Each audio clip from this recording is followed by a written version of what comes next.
Hey there, boils and ghouls. It's October. We got a pumpkin scented candle in the bag. We are full swing ahead. You might remember that we kicked off. We talked about how we were going to do our Not Bravos Halloweekly's top 100 scariest horror movie moments. How did you just say that like that with no practice? Because we've been trying. That was like the Olympics. Because we've been trying to do this series for like 2 years, and like we're finally doing. Like this is it. We're doing. We have the list. It has arrived. We have everything.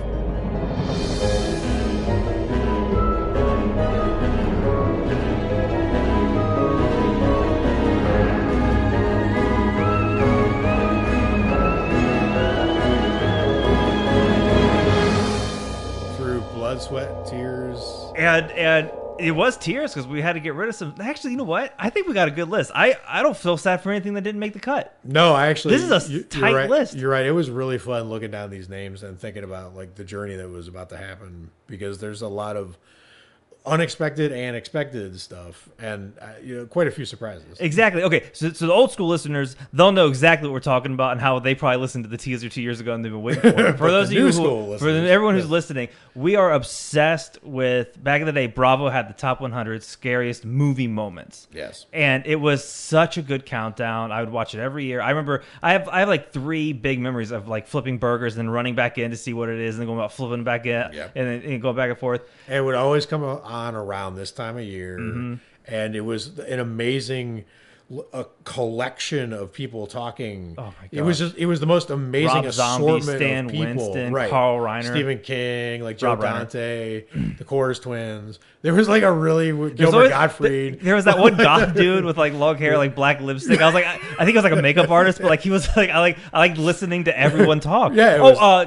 Club was it Broken Lizards? The guy who did Club Dread and Super Troopers. Yep. And it was so genuine, and the way it was edited was so good. But you got like the scary movie, and then the hype between the brackets of the countdown, when it would be like when they would go from like the first 10 to the next 10, like the fade music and the graphics. Yeah, welcome to Bravo's top 100. There would always be some cheesy dialogue lurking in the shadows. It just got me in the mood for fall and for Halloween and that season. I remember that so much. I remember they got CKY's guitarist Darren, I think it was Darren Miller, to go talk about Sleepaway Camp, because like that's what the band was after, and they spelled his name wrong. He was like, "That's okay."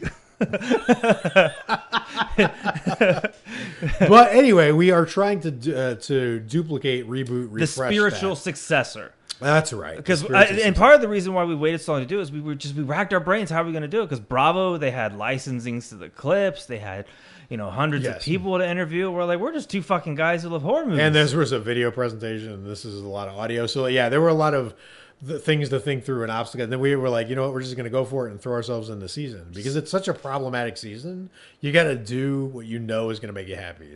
And this is going to make me happy. Because we got like one Halloween thing event planned, but it's the Haunted Hayride, which we're trying again this year, because they have like a safe, socially distanced Halloween haunt, and it's like the only one we feel safe doing. So it's between that, carving a lot of pumpkins and watching horror movies. This is it. Right. This is going to be a blast. And so the way it's going to work out, we're gonna do 5 minutes for pretty much each moment, because it was a few minutes in Bravo, but since it's a podcast, we're chatty Cathy, so we can go on and on, but not long enough. We got to describe. They could show in the background while they were talking. We have to do it all manually. Yeah, we got to use our mouths. We expanded a little time here, and I remember, as the years went by and I rewatched that countdown, because I probably rewatched it like 4 years in a row. I don't know how many times they aired it, but or if I just record or whatever. But like I remember that there were years where it was like a fine wine, right? Where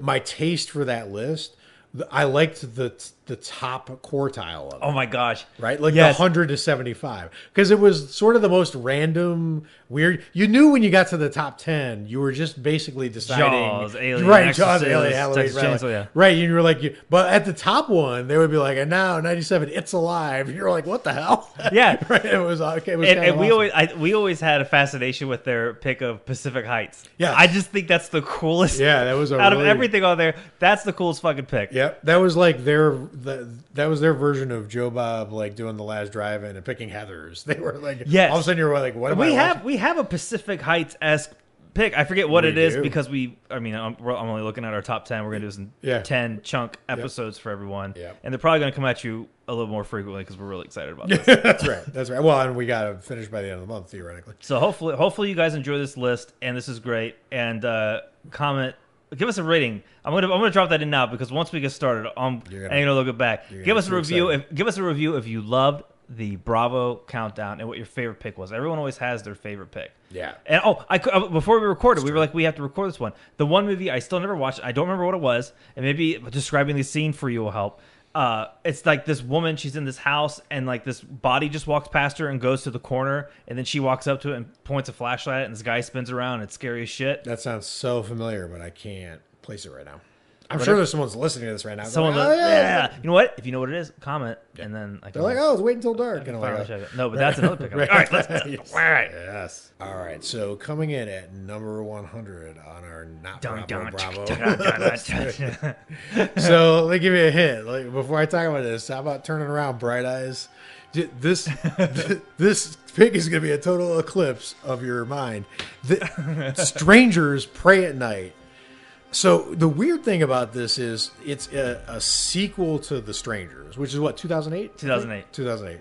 Legendary movie. And I really honestly felt like The Strangers might have been overrated a little bit from how much I heard about it from horror fans to how I felt about exactly. And then now comes a sequel, which I really like as much as the original, but now this has become the invisible horror franchise that no one knows exists, no one's ever seen, no one ever talks about. We have people in our Facebook group who worked on the movie.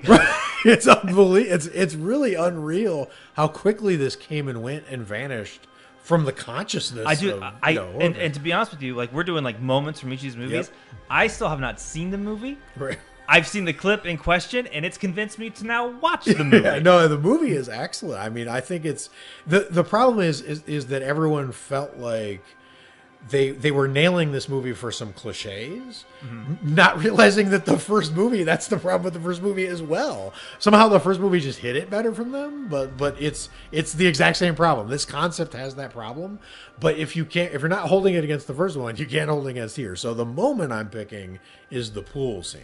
Right. And the reason I'm picking this, you actually have some amazing reasons that you just got out of context. Yeah, you were like, do you have enough to talk about this? I was like, yeah, a lot happened. So I actually want to throw to you and hear what you said, but the reason I'm picking it is there's this delicious kind of emotional journey you take where it starts with this crazy jump scare of this character running pell-mell from the background. And then all of a sudden a twist you don't see happening, but in the other way where the hero pulls off something and then he does some killing and then the actual killer, like the iconic one from The Strangers, arrives full confidence and just dismantles this poor kid.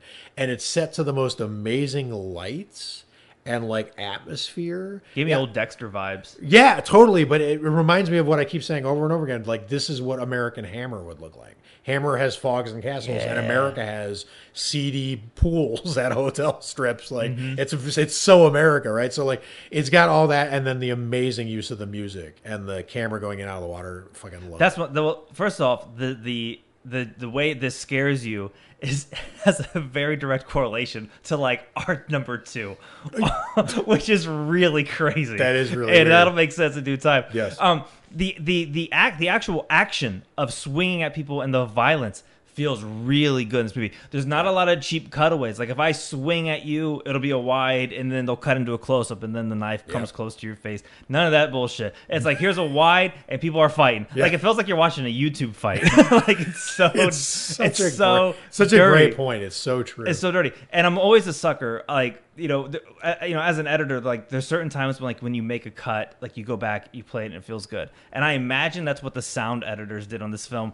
I love when a movie when they're up above water and like everything sounds fine, and then it goes under, and then all of a sudden it sounds real clear like that, and then they come back out of water, and then the woman and they come. I love it, and the fact that it's doing it to totally eclipse the heart. Yeah, and there was a moment. It's totally eclipse the heart, right? Yeah, there's a moment watching this with you because we watched the clip together and the scene together, and watching it with you was funny because you were tense where the violence was happening, and when the jump scare happened, you were tense. You actually missed the jump scare, which is one of the scariest things, is when the girl opens her eyes when she's on the ground. But you, I mean, I could see it was getting to you. But then when the camera was above the pool and it was just dead on the like Big Lebowski, fake lights that they have in the bowling alley that look just like the Big Lebowski bowling alley, and then the camera slowly tracked down and you realized it was going in the water, you laughed because it was funny. Like, it was like a visual joke, right? And it was in the middle of really tense, bloody action. So I love that they got all that in there. You get a laugh after gallons of blood. That's and that's how this list should start. And the way the kid who actually doesn't die in this scene, amazingly, but the way that he's left behind is the worst, because he's dying from loss of blood and drowning. Yeah, while listening to Total Eclipse of the Heart. That has to be the worst way to go of all time. I felt a little sick. I felt a little sick. Transition goes here. Coming in at 99. You know what? We got to look at what was 99 on Bravo's list. It's just like match thing to thing and see across. Because our 99 is probably going to look a lot different. Yes. Coming in with 2019's Scary Stories to Tell in the Dark. It's such a recent movie to make this list. Like, this movie wouldn't have been on there when we first thought of this project. No, because we thought of that of like 2017 or something like that on a cruise ship. Like, we were jazzed that it was going to be on the list. And now here's Scary Stories. But now we have Scary Stories to Tell in the Dark. If you haven't seen it, it's basically if you grew up reading the books, and the movie, all those stories are in this weird book in like the 1970s. It's a period piece. Yeah. I forgot it was a period piece. Yeah, they Sleepy Hollowed it. Yeah, during the draft. Like, you see Nixon like on screen. Feels so old timey. Yeah, it feels crazy. All the stories that we knew growing up reading are unleashed on this town, and each of these kids kind of get their own story thrown at them, and it's fucking horrifying. Well, so a lot of people who are listening right now have seen the movie and or read the books both, and they're wondering, what moment is Nick gonna pick? Because that's what's fun about this movie is, if you know the movie all, you're doing roulette in your head right now. Yeah, you're like, is it Harold? Is it going to be the Red Room? Which I think is great about this pick. And to no one's surprise, well, to a few, but not to the theater we saw it with, surprise. That's true. The Jangly Man. Yeah, that really impacted the theater. I've never heard so many yips and like in the theater before. And so if you haven't seen it, and it's the perfect horror movie setup. The kids are in the jail cell, and the cop is being a doofus, and they hear a monster in the chimney. And what monster comes out? A man in several pieces. It made me want to do just make a list of jail cell scenes in horror movies. Like, I was thinking about Jason Lives and Nightmare. Like, it comes up so frequently, and sometimes it's the fancy Silence of the Lambs version, and sometimes it's the really dirty, like, this version. Yeah. Well, also this monster is actually terrifying because it's because, one, he's unsettling looking. He kind of reminds me of who's the monster in Beowulf who screams and shrieks at everyone? Grendel. It feels like a mixture of him with a combination of what's that X-Files episode where the guy could squeeze through everything? Oh, yeah. One of the very first, if not the first. I think it might be the first pilot. monster of the week. Yeah. It's like him with that, chasing teenagers, all while he's screaming. I think he keeps yelling coward or something like that, and then gibberish. Yep. And on top of that, he has like superhuman strength and speed. Yeah, his voice is terrifying, and the way he can disassemble and reassemble himself just sucks, honestly. And I think one of the things that's really striking to me about this scene is, so we saw this in the theater, and then I rewatched it for this podcast, and I could not believe, I wanted to take out a clock. You have a timer for this episode. I want to pull out a clock on this idiot police officer who just stands there in front of the cell for the entire scene. They yell at him, like, this cop stands there for what must be a record time. They literally take, I don't know if I've ever seen this in a horror movie before, but they take like 3 argument passes at him. It's like a debate class.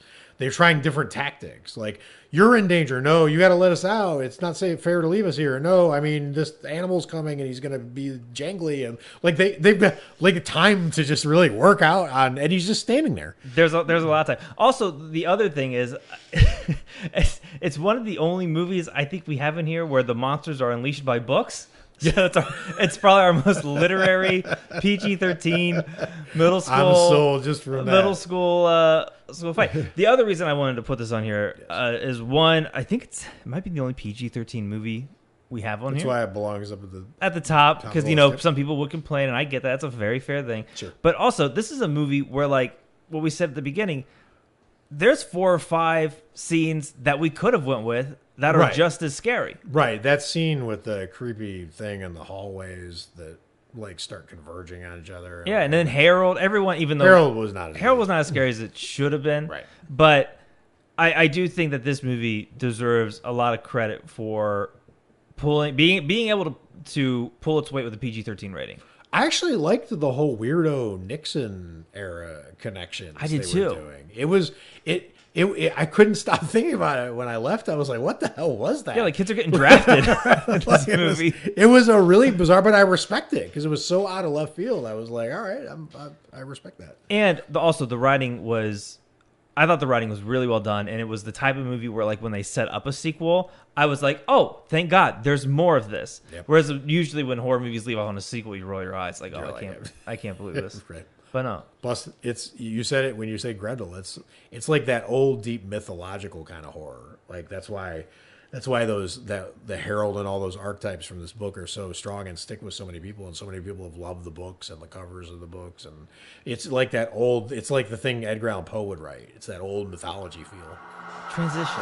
All right, now coming in at 98 on the list is another recent movie, which surprises me because we had quite a span of time to work with. We were going from 2008 or something like that, but yeah. This movie is 2018's Cam from Netflix.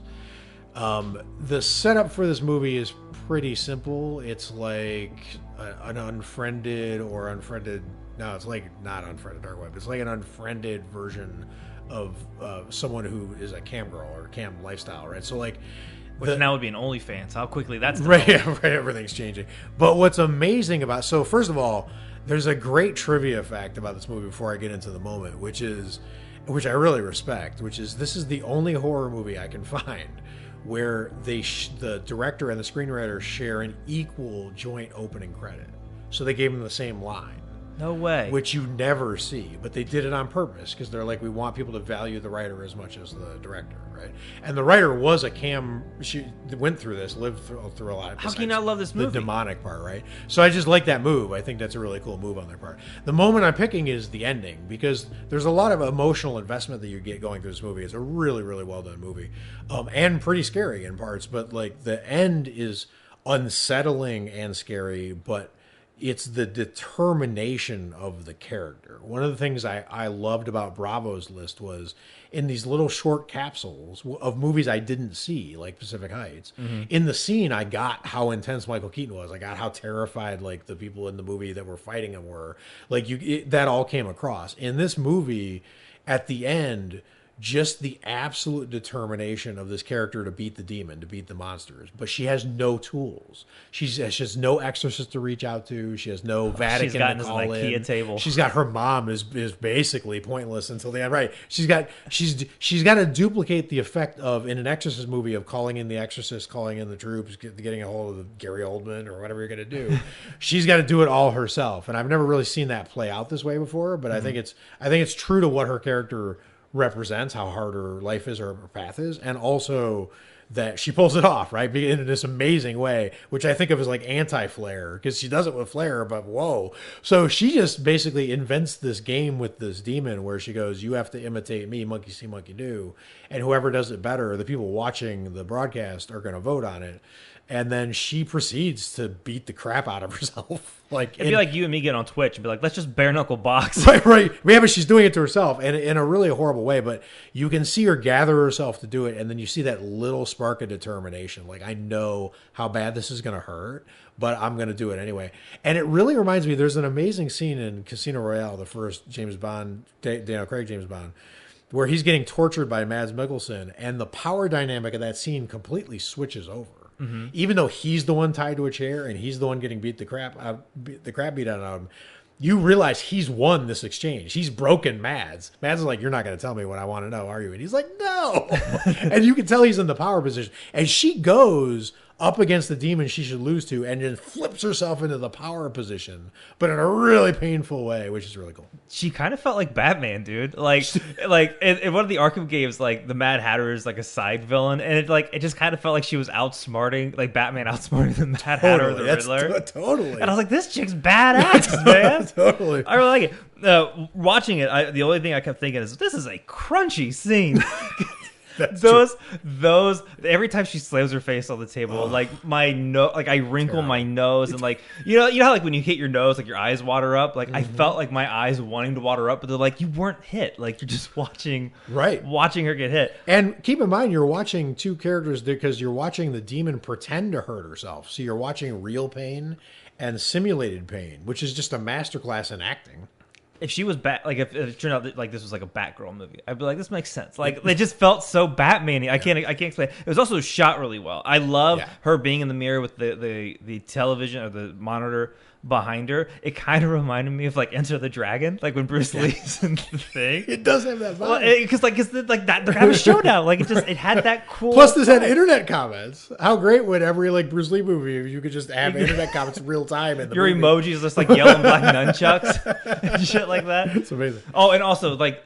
While that scene's happening and she's completely injuring her face, like the comments are just like, great VFX. So it's just like, you fools. Do it to the death. It's a demon. And you have no idea. No, it's a great movie, and I feel like it's randomly. I feel like just to end it, like Netflix. I feel like they released horror movies like a canon, like they just shot out a shit ton all at once, and then all of a sudden Netflix had like horror movies again. Yep. I felt like this was like one of the first ones to kick it off, but like had a good like reception to it. Yeah, and it was sitting at a really good time, like when The Babysitter and all that stuff comes out. You expect fun horror from Netflix, but like seriously effed up dark horror that works. Because I also expect pretentious horror from Netflix, like Velvet Buzzsaw or whatever. But to get it this sweet spot where it's not pretentious but smart, and right? Like so good. The only other, and then to end this, the only other movie I know where the writer and director worked hand in hand so well, and the movie was amazing, was in Arrival. Yeah, oh yeah. And so working with your writers produces greatness. Produces masterpieces. Transition. All right, coming in at hot 97.8 TUE or whatever. That's perfect for this movie. Number 97, Zombieland. Yes. Which what year is Zombieland? Zombieland is Oh, sorry, I didn't mean to. Never mind. Go. Hey, no, we can just restart for the. No, we have to restart. Who gives a shit? Yeah, who gives a shit? Go. Who gives a shit? Zombieland was 2000. You know what? I'm gonna guess. Zombieland's 2000. No, 2010. 2010. I'm gonna guess it's 2010. You're guessing 2010? Was it around the same time as Social Network? I'm guessing 2009. It's 2009. Was it really? Yeah. The year I graduated high school. So every time I see that thing on Twitter, put a gif of the movie that was in theaters when you graduated high school, I'll go Zombieland. You gotta go Zombieland. All right, beautiful. Okay, and the scene I'm going to go with is not the opening scene, which is what I thought it was. It's the girlfriend, or the girl, not the girlfriend, the girl in the dorm room with Jesse Eisenberg in the beginning, which is actually Amber Heard. Yes. So and why did you pick this scene? I know you have a reason. It wasn't the Amber Heard stuff. No. No. But it's another story. In a lot of zombie movies, whenever there's a big attack or something like that, there's very few movies where like the attacks feel very personal and very claustrophobic, and like you can really put yourself in the shoes and get that feeling of you jumping over the couch or slamming the fridge door open to try to hit, like you know this world.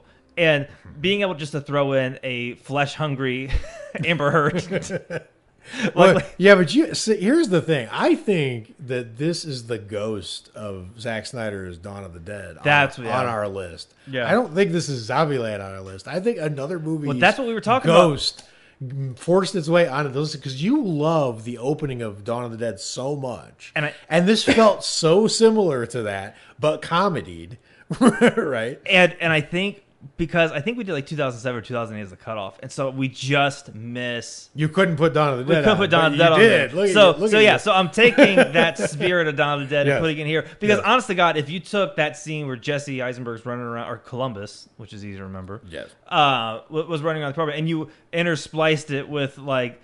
Sarah Polley from for sure. If you just went scene cross, it could take place at the same goddamn house. I mean, they're obviously referencing each other somehow. They must have seen each other. Zombieland must have seen it, or else they were written by like the same guy. The scene has the same structure. It's got the same claustrophobia. It's got the same crazy like in a room fight with normal objects. Jesse Eisenberg takes way longer to realize that there's a zombie attack going on. He basically does like 15 apologies. Sorry, are you okay? Which is funny.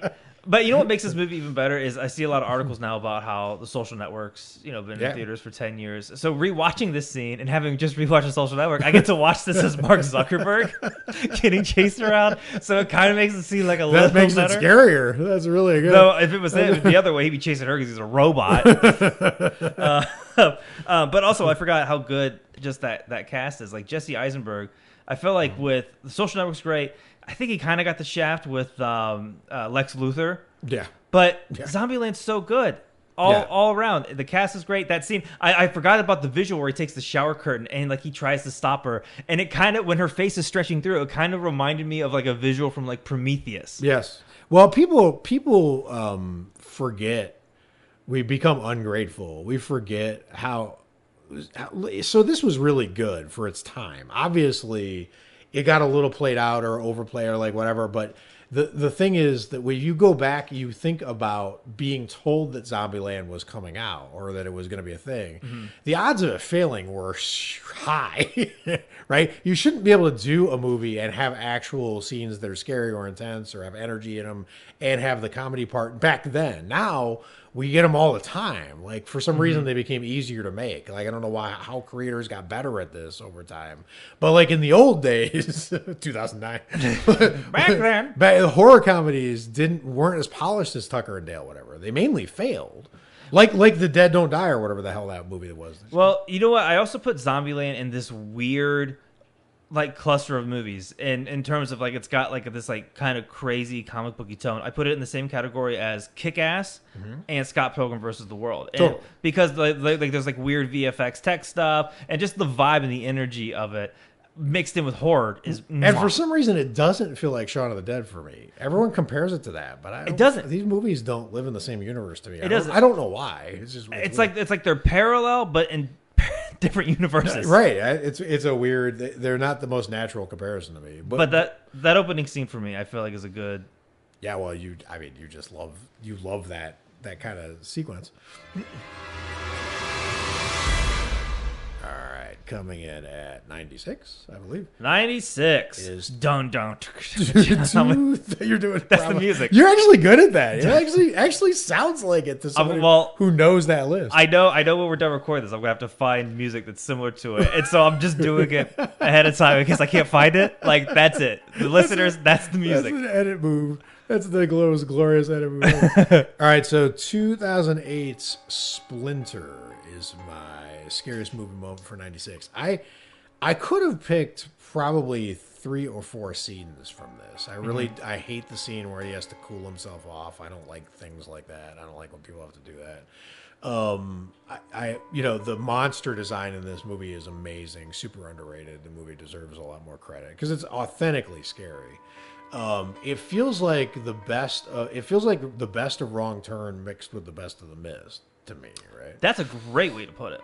It's just a hybrid of those two kind of like feelings. But the scene I'm picking is when they're sort of barricading themselves in the gas station and a police officer arrives and then the monster is lurking above on the roof or wherever and then it takes the police officer out. And this scene appears in 1,000 horror movies, right? Cop shows up. Friday the 13th, 2009 did this particularly poorly, right? Mm-hmm. The cop shows up and dies 2 seconds later and like whatever. This movie executes this scene about as well as I've ever seen it, and on clearly not that big a budget. So it's a super impressive scene. Mm-hmm. It's really scary. The way the monster takes the police officer out is scary. Her genuine fear, the way she's not holding her gun right after she gets like too nerved out. She's calling for backup, but she's still trying to do her job. She's like, I'm not going to let you guys out of my sight. She's not going to leave. On the clock. They're telling her to leave, and she's like, I'm not going to let you out of my sight. God, like that kind of dedication to her job is like you're automatically on her side, and you know she's also doomed. So it's a terrible place to be. Right. And then I like the swinging pendulum of threat going on because when the police officer shows up, she thinks the guy in there who's the criminal on the run, who's a great actor, she thinks he's the threat. They she's afraid they think she's a threat, but they're scared of what's above her, which she doesn't know is a threat, right? So like there's all this like who's dangerous here kind of like who's on first, like math going on, which is a really interesting how it plays off, because at some point everyone in the scene is pointing a gun at someone else in the scene, right? Which is kind of great. So, and then the monster kill is just bloody glorious, and then it has that great comedy line on the way out where he's like the monster, it took half of her. It's just well done. The one thing I noticed watching this scene, and so far coming in at 96, this is the most handheld scene. I mean, I got nauseous watching this. I mean, that camera's just like get your camera operator a blanket, man. He's cold. They Born Identity. Yeah, it's a little Born Identity, but that sounds like it's a knock, but it's really not, because while watching it, I was thinking to myself, why do I feel so nauseous during the scene? And I was like, oh, it's because the camera is. They do like that. They do like Thing from Addams Family. That's the hand, right? Yeah. They do Thing vision a lot in this movie, where you're at the ground floor level and you're following this. Yeah. So the shaky cam I thought was really good. It wasn't like found footage or anything like that. So it was shot really, really well. But I mean the highlight of the whole moment is her getting torn in half. Freaking Mortal Kombat looks real, dude. When I was watching it, you know what it reminded me of? It reminded me of was not a shock at all. It reminded me of The Thing, because whenever something gets dismembered in The Thing, it's always so it's got that stretchy, like it's that cheese pizza effect. Yeah, it's that that Ninja Turtle cheese pizza effect. And whenever I see that, like whenever I see like the stretchiness, of people getting dismembered in horror movies, I always want to like hear the skin snap, like I always feel like that would gross me out. It doesn't happen, but my mind starts to wonder like what's that's got to feel like, and it's fucking gruesome. Yeah, is that the most gruesome death so far? That is definitely the most gruesome death so far. We accelerated on PG-13 pretty fast. we went from the jangly man to Officer Duty lady getting ripped in half. It was horrible, but also like you had pointed out when it came up, a one location movie essentially, which I love these, whether it's The Thing or Frozen or like whatever. Anytime you Buried. can pull Buried, it's really one. Like anytime you can pull something like this off, I think it's really pretty remarkable. So I love it. Yeah, I love how it's done. Helps you get a foundation of where you're at, and then makes it a little bit more believable. Yep. What an underrated movie. Transition. Coming in at number 95. Bravo never did that. I got to be true to Bravo. They always had one music piece of music in there. It always creeped me out. And they did it during Nosferatu. It was a piano piece. It was like dun dun dun. And whenever that played, it always scared me. They had a couple of those because the transition music was a little spooky too. It was like a little Unsolved Mysteries, chimey. Yeah. So dun dun dun dun number 95. Yes. Michael Daughtry's Krampus. I hope I said that right. Yeah. Krampus. You know him from Trick or Treat. He did The Fall. He went over to Christmas. And then he went and made kaiju movies. he said, as you do. Screw this.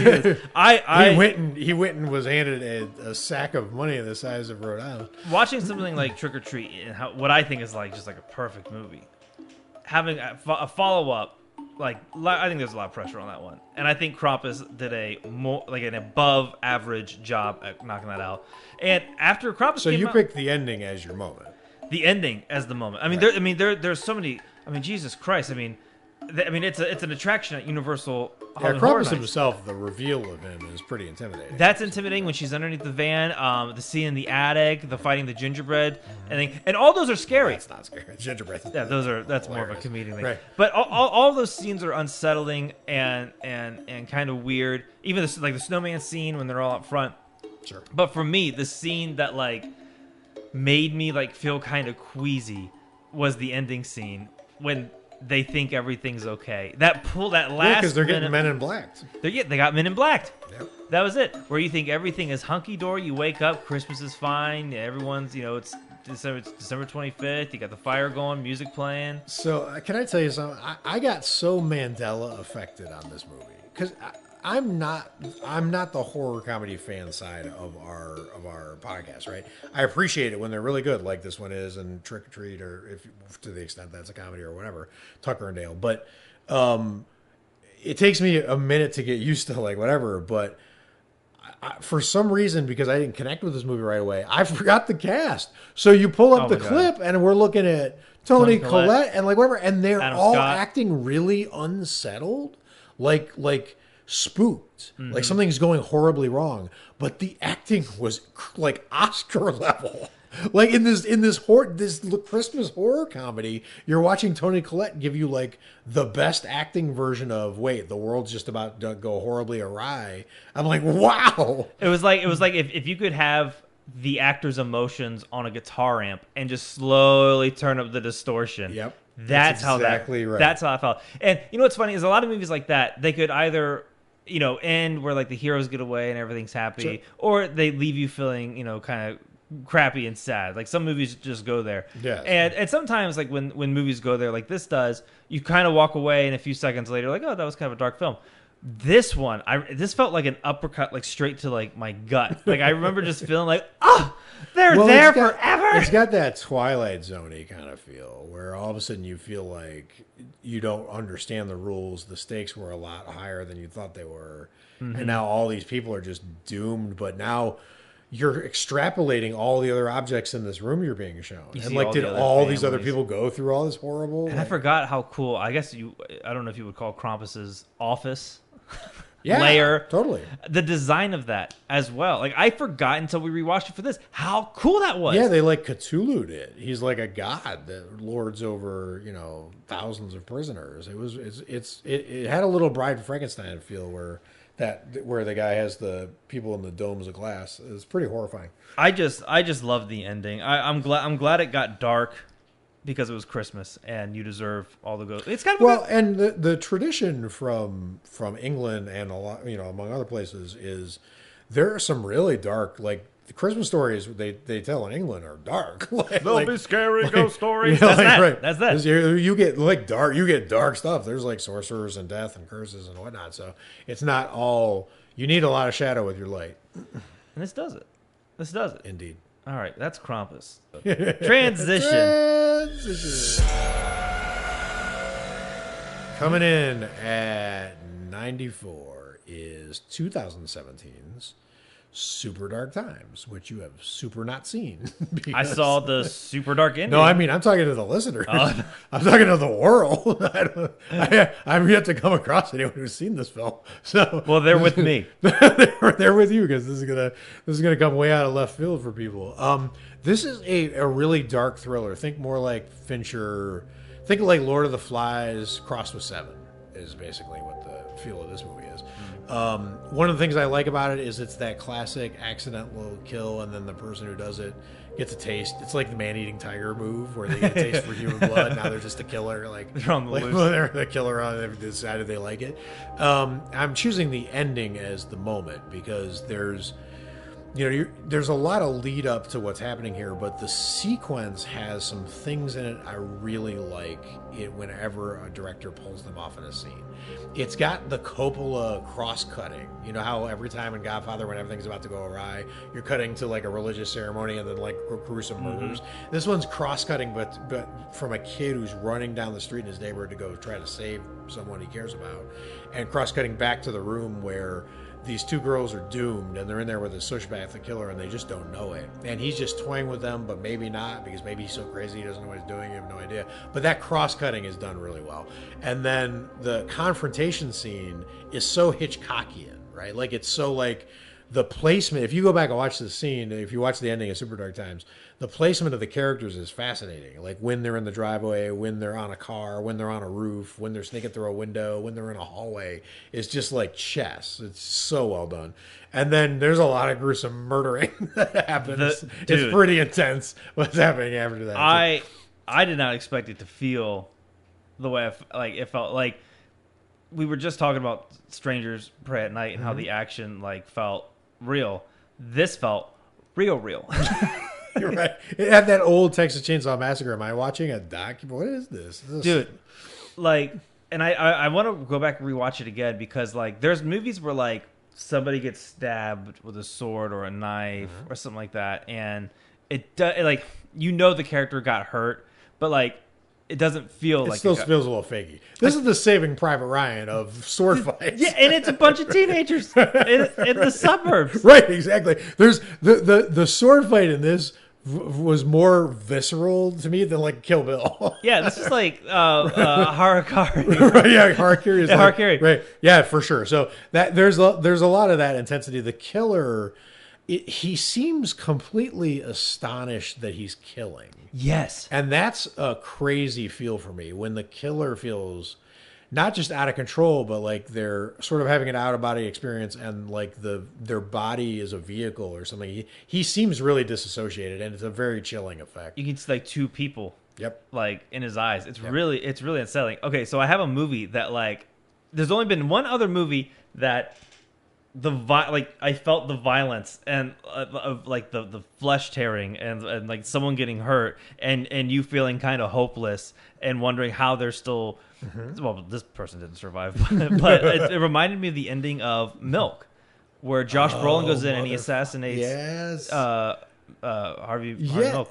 Oh my God! You told me you were going to get me an unexpected. And but that's perfect because it's like in slow motion. Like I remember at one point, like he holds his hand up to be like stop, and like he shoots like through his hand. And I remember thinking like, oh my God, like you could feel like how that it's not sudden like Uncut Gems. Like this process is slower. Yeah, and like you're seeing it, and so like in Super Dark Times when he slices his friend in the back, you're like, oh, that hurts.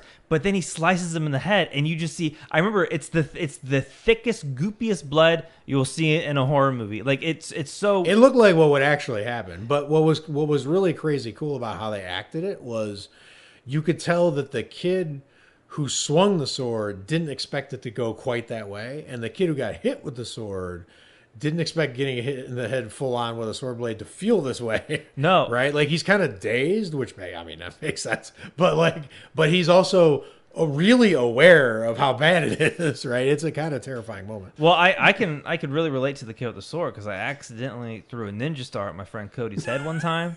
Like we were throwing it up in the ceiling. This I would have expected to get it done. We were throwing the ceiling to get it caught, and it missed, and it hit like a little beam or something like that, and it came down and it hit him on his head, and he just started bleeding. And so then I had to like rush him to the bathroom, and I started like cleaning him up. My mom comes upstairs. She's like, "What happened?" I'm like, "I just hit Cody in the head with a ninja star." She's like, "Get that shit out of my house."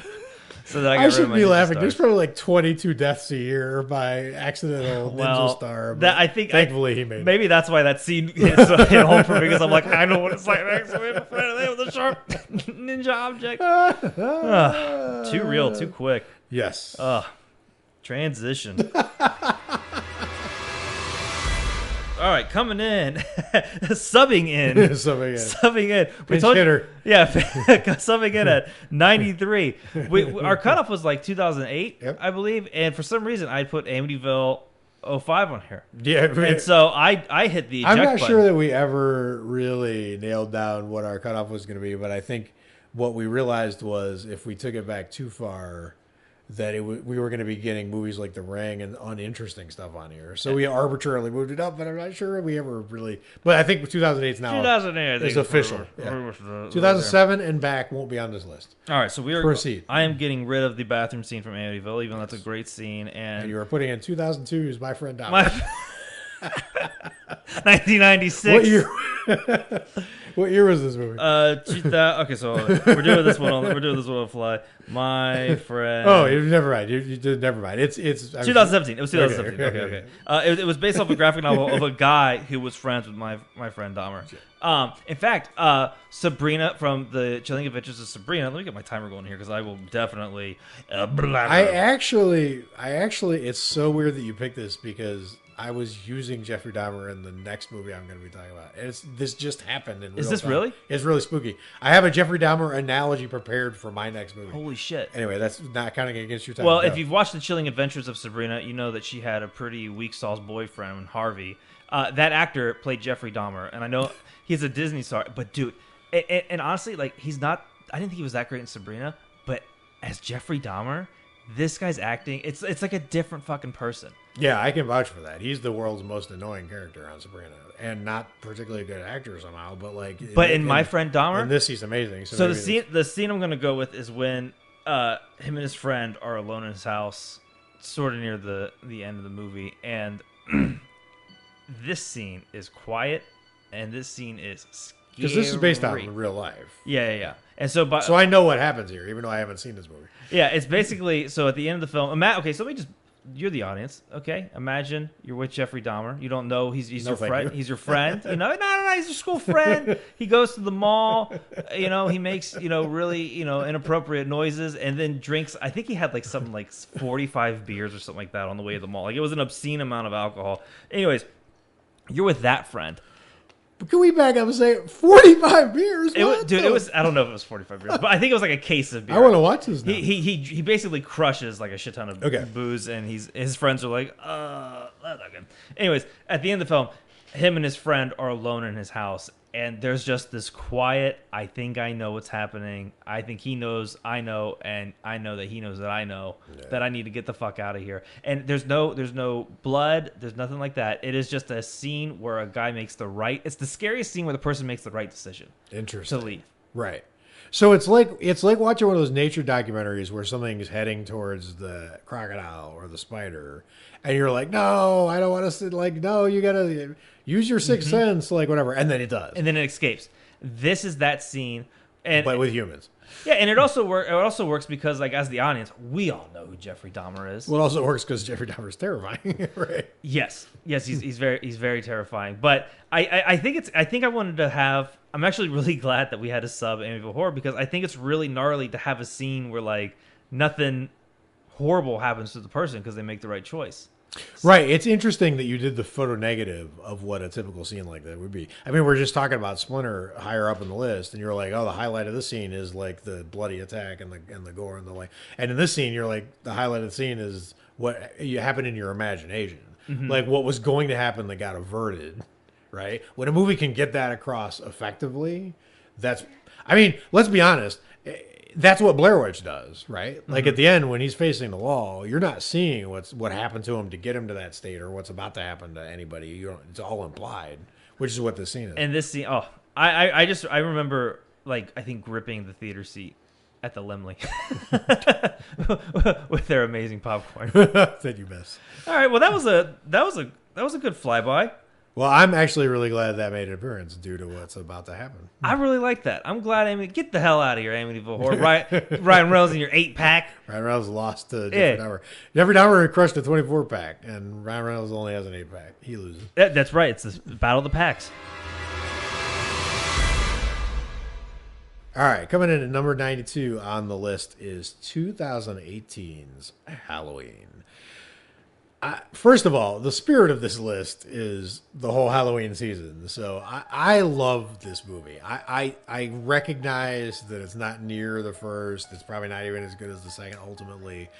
But I'm a big fan of what this movie did that seemed impossible for this franchise to pull off, right? Even H2O, which gave a lot of people hope, or Producer's Cut of 6, which I like a lot. They just never gave you the hope that a movie could be as sure-footed in this franchise universe as this movie turned out to be. There's a lot of great sequences, a lot of great characters, but the trick-or-treat murder sequence in this movie is what I wanted from this franchise. If they weren't going to go be brave and just do the Halloween 3 all the way through, right? If it was going to be this, if it was going to be in the Michael Myers universe, that sequence is what I wanted, right? Because it's got every piece of it's got the atmosphere, it's got the music, it's got the sort of griminess, the POV but not POV because you can't totally rip that off anymore, right? It's got the funny part where I actually love how the scene with the clip I watched started, where Michael's just walking into the scene where they run into two kids, and the one kid is like, "What the?" Like, it's just like this really quick, like what the, and then it gets so intense so fast where he goes and Michael just veers off and heads straight for that shed, and now you're just tracking where is he going next, and he picks up this dirty hammer, and you just know it's going to be bad, right? And it's interesting because it has the Jason Lives, like Jason's a threat to kids thing, but even worse here because he hovers over a crib for a second, and then he discards the hammer and trades it for a knife. But the blocking of how that happens in the scene is really weird because. What do you mean?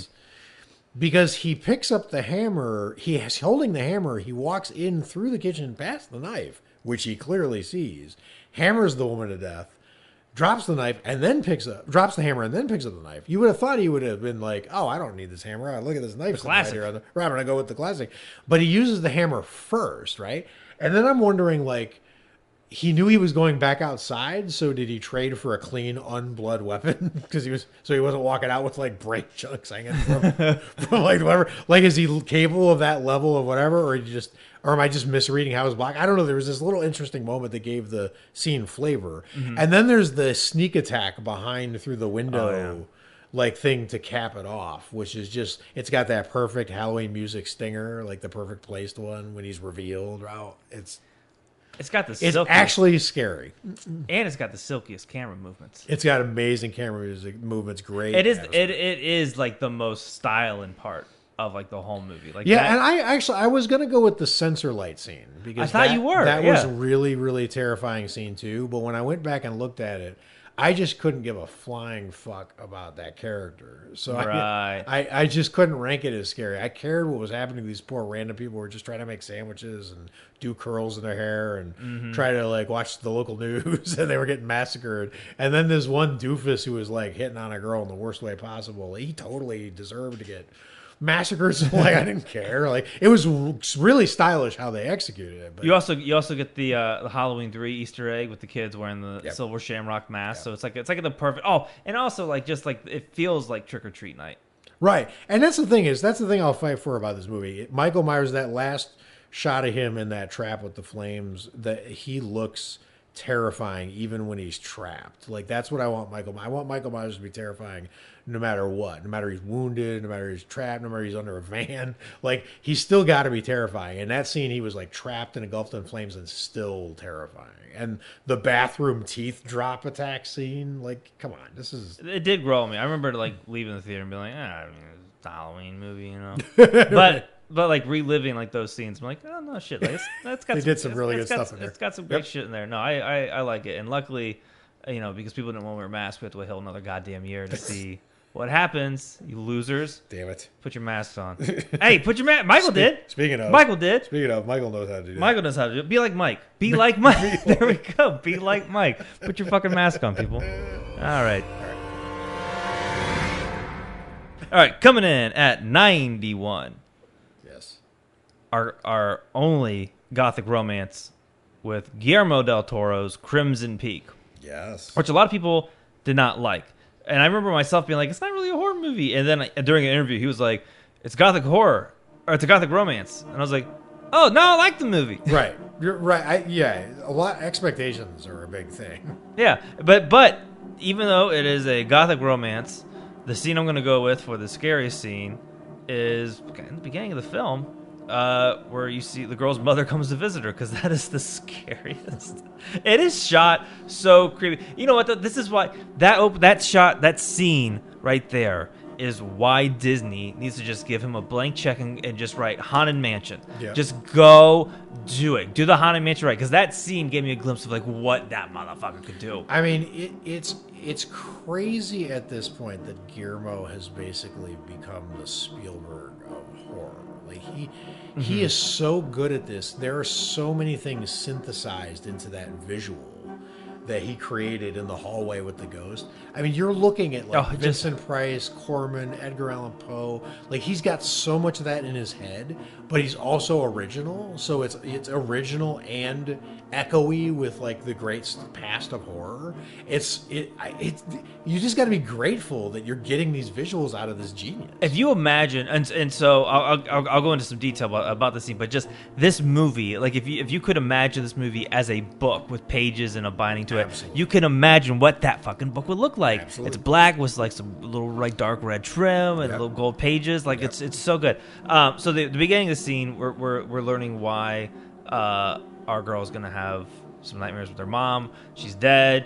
Closed casket, so you can't see her face, and then it cuts to her sleeping the next night. Oh, and she makes a big thing about how there was no hugs goodbye, which is like, if you didn't get the hug, take a rain check. Well, it was creepy, given that we're recording this, during the still during the pandemic time, because that was a very pandemic feeling scene. Yeah, people, it was like close casted. We didn't get to say goodbye. We didn't get to get near to each other. We didn't like. I was like, wait, what? If they the did it hell? today. They'd be FaceTiming her mom. Yeah, it was like, and everything was sayonara. black and diseased. Look, I was like, wait, what the hell? Crimson Peak was on a telepathy vibe. But also just the design of like the monsters in this too. Like it felt like an updated version of like the Mask of Red Death from like the Phantom of the Opera, but like all painted black and like really was it Woman in Black type ghost creepiness, but like that Victorian, but classier than that. It felt like if Mike Flanagan just decided to just confront us in Haunting a Hill House. Yes, just decide like, I'm going to take everything I've been hiding in the backgrounds of the shadows and throw it at you all at once. Is what that looked like. In the beginning of the movie. And you're going to get those old-timey transitions. Which I remember Alex laughing. She was like, what is that? And I was like, it's like the WB transition. That's true. It's good stuff. I love the design of it. I think it's a great way to scare to start the movie off with a nice little scare. There's like 4 other like prominent scary ghost things in there. Sure. But that one I think shook me the most. And then I was like, oh, okay, I know what I'm in for.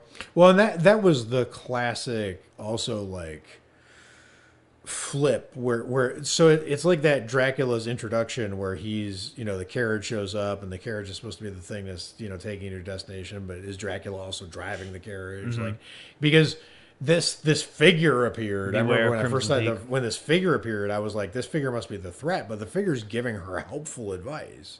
So you had something that looked really dangerous, and all of a sudden it was on her side, and you're like, but like, I don't want you on my side. I don't want you on my side. I want you on my Right, side, I like that. Shirley. I like that kind of trickery.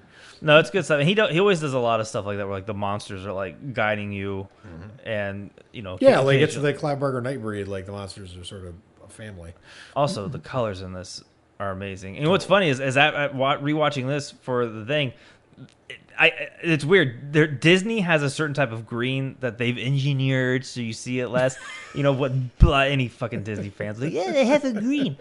Guillermo del Toro has his own green. And when you watch it and she's sleeping, like there's like he does. He shot a whole movie in it, Shape of Water vision. Yeah, in that scene, rewatch that scene and you'll see Shape of Water green. Yep. Guillermo del Toro has a color. He's got a Pantone. That is.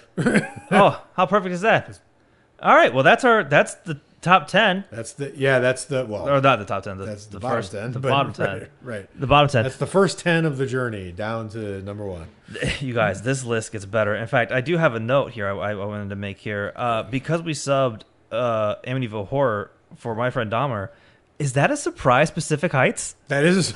Did we manifest? We just manifested Pacific Heights into the. It's amazing. That's a surprise Pacific Heights fit. That's what happened, and it happened high on the list, which is where it belongs. Oh, you can't teach that. You can't teach that. Okay, well, let us know what you thought of the beginning of the Not Bravo Halloweekly top scariest horror movie moments. Top 100 scariest horror movie moments from apparently 2008 to now. Yes, let us know.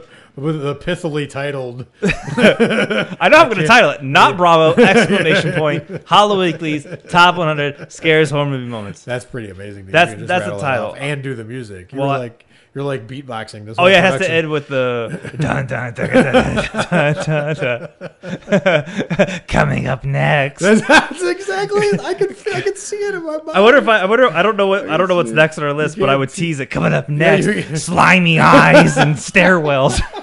Some shit like that. Probably coming next. That's probably what's coming up next. I love that. That's exactly the kind of thing that made me excited about this. I can't wait to ruin my voice from this. This is great. Amazing. All right, well, until next time, watch a shit ton of scary horror movies, and we'll see you with the next 10. Bye, guys. Bye.